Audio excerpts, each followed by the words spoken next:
Hi everybody, welcome to Film History E-Class. Today we'll review the movie The Rules of the Game that you have seen in class. We'll try to make sense of it and we'll analyze a little bit deeper what the movie means. I thought I'd start this session with two interesting quotes from Jean Renoir. So Octave that you have seen in the movie is actually Jean Renoir himself playing the role of Octave. So, two quotes, one saying that people go to the cinema in the hope of forgetting the everyday problems, and it was especially their own worries that had plunged them into. So, looking back at the movie, this movie was showing quite a great criticism of the bourgeoisie or the high class of the time.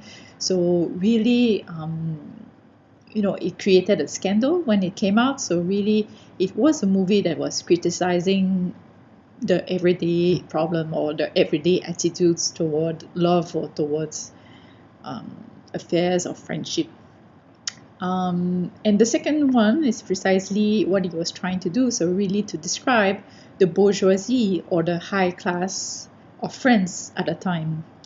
Maybe I would like to start by saying that most French people are not like that. So usually we start having a discussion and some student will ask, oh, are French people kissing all the time, like so casually? No, it was actually why Jean Renoir did this film, because he wanted to criticize those kind of people. So not to worry, French people are not like that. Okay, so I'd like to start a little bit talking about Jean Renoir himself. So Jean Renoir was the son of the Impressionist painter. So quite good that we spoke about Impressionists today, because Impressionism kind of influenced his work, especially his most later work in life. So what he has done after The Rules of the Game. So so so when he was young, his father was already very, very famous. And he used to pose sometime for his father. So at the left side, you see a picture or a painting of Renoir, Jean Renoir, painted by his father. At the bottom left also is a picture of his mother and Jean Renoir when he was young. And at the right side, you can see a very famous painting of Renoir. So this painting was the painting I was referring to when I was talking about Impressionism. So, a scene at a cafe, how lively it looks like. You can see it's not very precise, but it gives a very good atmosphere of what it was to be in a cafe at the early 20th century. So, a little bit about Jean Renoir. Jean Renoir, you know, was part of the artistic world at a very young age. He became a cinephile and discovered Charlie Chaplin and was really impressed by his acting and very moved by what he has done with his movie. Another thing about Jean Renoir is that he had a lot of painting from his father. So his father passed away, and he didn't always have the money to make the film. So what he would do, he would take one painting on the wall, we go and sell it to the museum, and with that, he would make a movie. So quite tragic that, yeah, he couldn't keep the legacy of his father, because today it is probably worth a lot. So just to give you an idea, one painting sold by one of the latest paintings sold that was painted by Renoir sold for $78 million. So it gives you an idea. So Jean Renoir, you may have noticed, but there's a lot of talk about food in the movie. And it kind of showcases also his own love for food and the love for conversation. So some of you have difficulties to follow which characters are who, and also because you're reading all those subtitles, so it makes the story a little bit difficult to follow. There were a few instances whereby some characters wanted to have specific, like no salt, just sea salt, for example. And after that, the chief would say, oh, like, I cannot tolerate that, so they would eat like anybody else. So all of this, is probably part of his everyday life, and it's reflected in many of his movies. Other people that Renoir admires, we have D.W. Griffith, so we spoke about Birth of a Nation and Tolerance, so all the films that are made by Griffith, and also Eric von Stroheim, which play also in one of his movies called La Grande Illusion, which I will show a clip later. So Jean Renoir will look at some of his recurrent themes and style. So you may have noticed that in the rules of the game, there is a lot of opposite, but the opposites are not really resolved. They are together. They are either world and not all worlds. So they are both worlds. What do I mean by this? For example, you will see that the style of Jean Renoir is very much influenced by realism.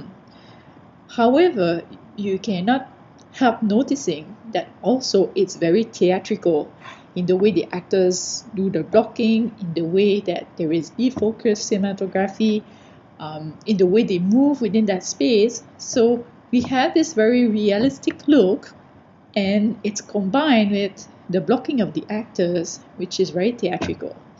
It's same regarding, for example, some of his themes, so truth versus falsehood.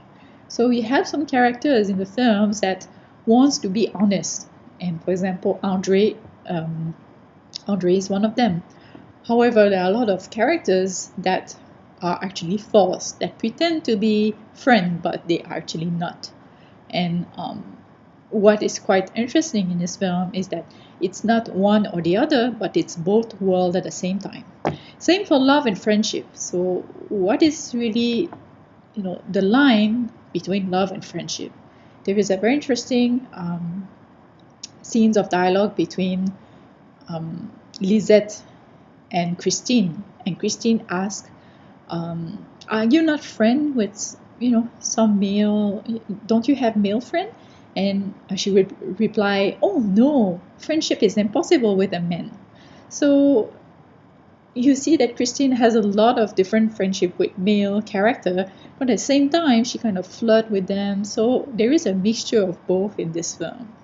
So overall, in most of Jean Renoir films, you will really notice this tension between extreme, and it will make up his movie that are really much more complex than the usual Hollywood film, which will just be, good versus evil. It will not be an in-between world.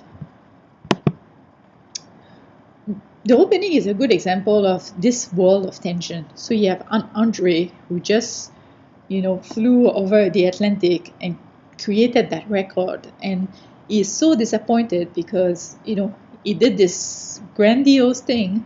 However, Christine is not there to wait for him. So at a very public place whereby he's interviewed by journalists, and they want to know how he feels and about what he has just done, he would go and say on radio, well, I did this for only one person, and this lady is not here, and I hope she can hear me. Yeah, so it's a very interesting opening because you have both worlds together, the public and the private. And what follows is Christine having a conversation with Lisette, and we are going in a private space. So very interesting opening, and the whole film is a bit like that. In terms of style, Jean Renoir really loves recording sound on location, which makes the entire movie look very much more realistic than other films at the time. Also, if you have noticed, there is no music other than the one play within that story world.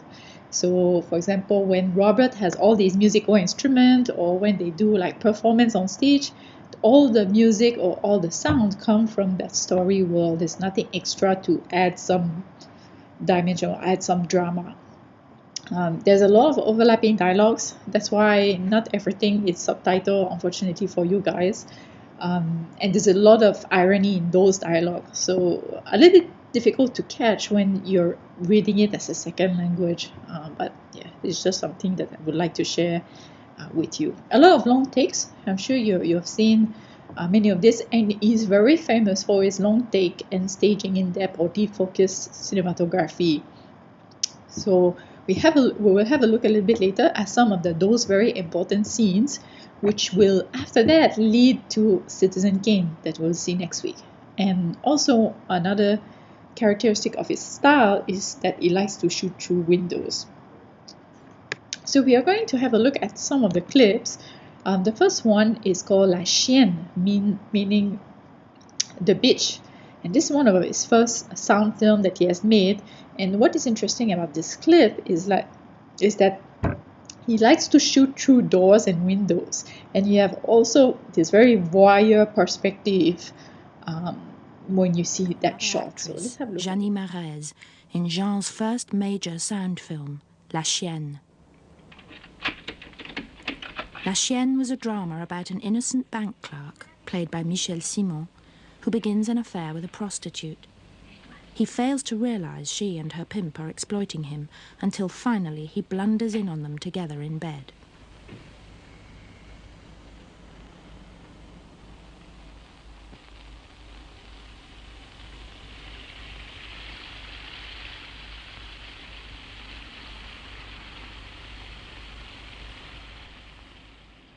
Another film I would like to talk about is this movie called The Crime of Monsieur Lange, made in 1936.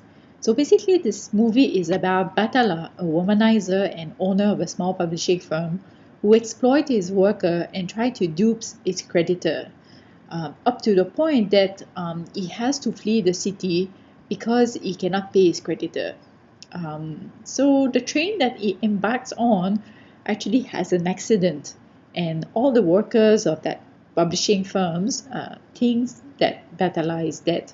So one of the worker and the main character of the film, called Monsieur Lange, decide to form a cooperative and decide to continue along with all the other workers to run that publishing firms. And this idea become very successful, so they managed to do it and to save that publishing firm. However, one day Batala returns and wants to claim back his business, and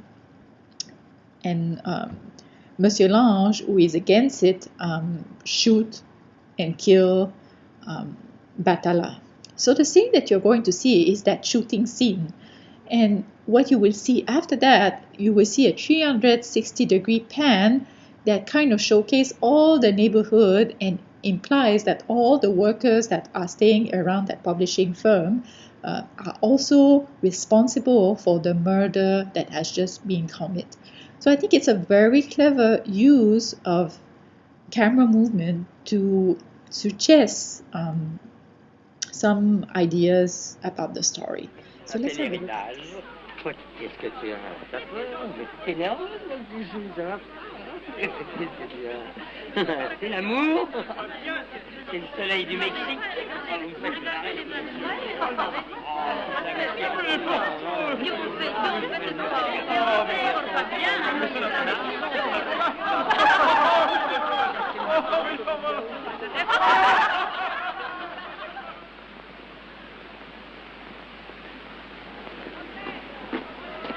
qu'il y a?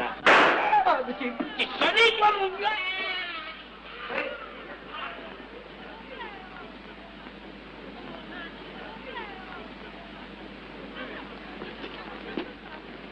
Il est mort? C'est facile.